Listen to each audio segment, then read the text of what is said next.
Right, over to this now. Young sensation Dion Phakathi has been playing ice hockey for South Africa for the past 7 years. Just this year, he won a gold medal at the IIHF Men's World Championship and was he will be representing South Africa at the Men's World Championships in 2023, and that will be in April. Now, you might think that ice hockey is mostly enjoyed by those based in Western countries. Well, speaking of that, Pagati has received an athletic scholarship to study and play for Portage College based in Lac La Biche, Alberta, Canada. For more on this, of course, we do have Dion in studio with us. Dion, thank you so much for your time.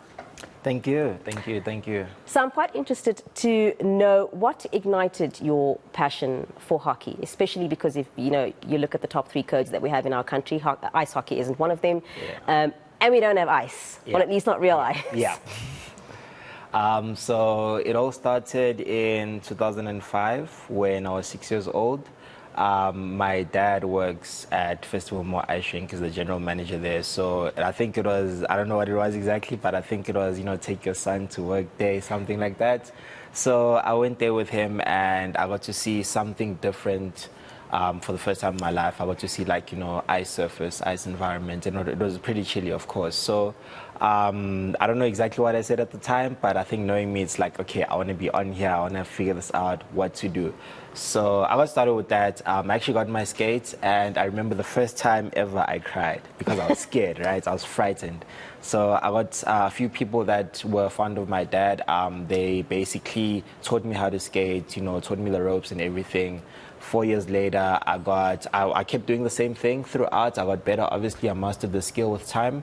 And I think 4 years' time, that's when I realized that there's actually a sport here. So I thought I was too good at this. How come I'm not playing the sport, So I got started with ice hockey with Sabres Ice Hockey Club, and I've basically been there since the beginning. So I've just mentioned that you've represented South Africa for the past 7 years now. What are some of the challenges that you faced in the 7 years? I mean, how easy is it to play ice hockey? How much access do you have to training facilities and stuff like that? I feel like with that, it's basically coated in challenges everywhere, simply because the sport is not recognized in our country that much. And of course, you growing in the sport, you're going to get all of these challenges, face all of them.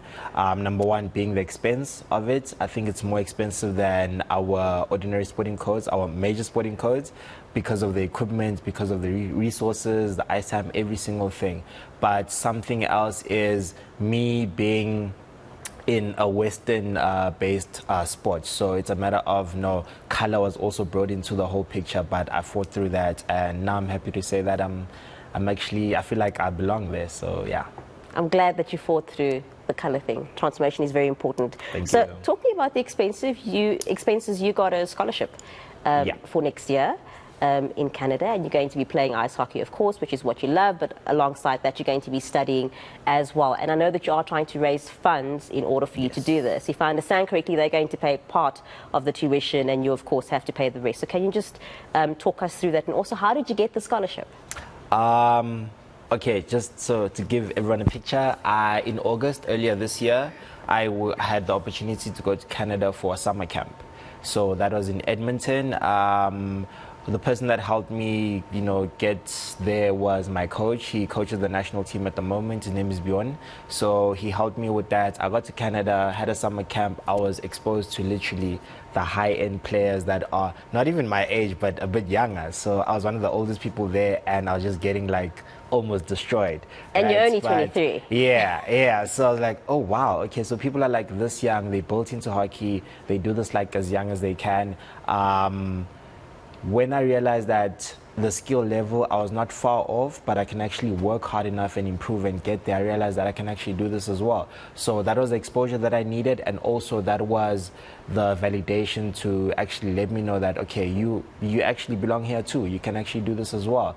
So that duration went on, and I started reaching out to schools, head coaches, letting them know who I am, what I do. Also, I shot a documentary video so that they can actually see what I have, right? So I did that, and then I kept, going through the communications. And fortunately enough, I got a response back from Portage College, and they told me that actually we'd love to have you. Like, let's see what you got. And yeah, that's how everything basically started. So I applied, I got a scholarship, and happy to say that we're here now working towards that. So for part of the funding for your tuition that they're not going to pay it, I mean, of course, you've got to pay accommodation, Yes. you need to live, you need gear, etc., everything that you require. Tell us about your Pagati.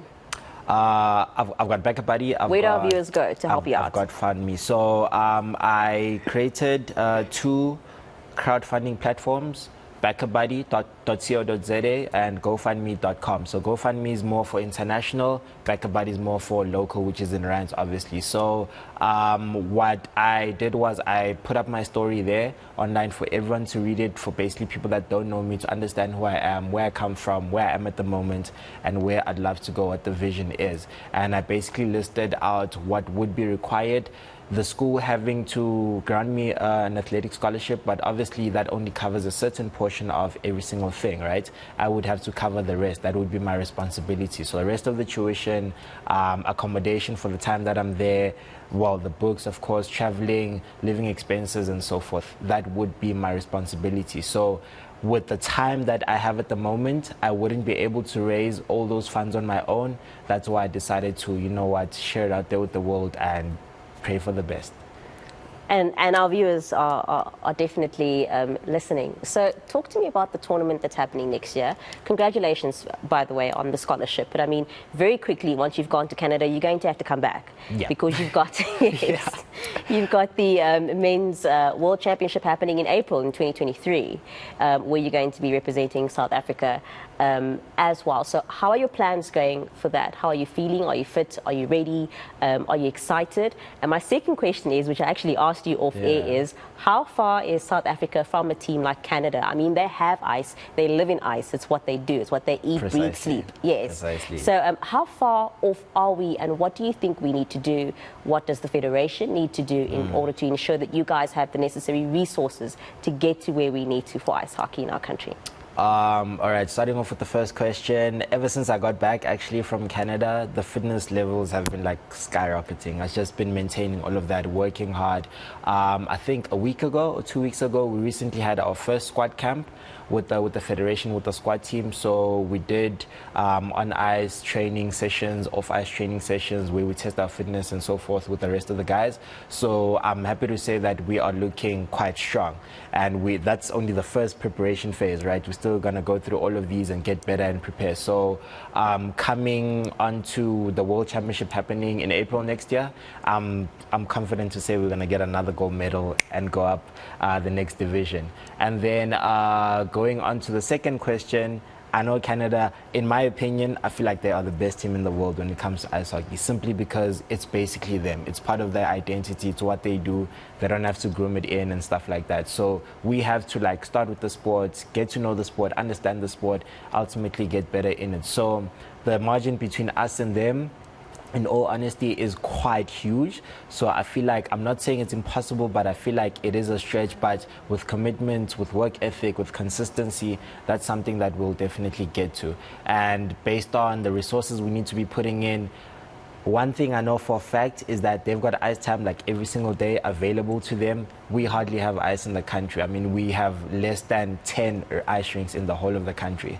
So ultimately, I think in the near future, we'd have to get more ice rinks, we'd have to get more ice time, we'd have to focus more on the sport on its own, from the federation, from the body and the country itself. But I think those are the major things that will help us feed into the sport and ultimately get to the dream that we wanna achieve, which is play against Canada and beat them.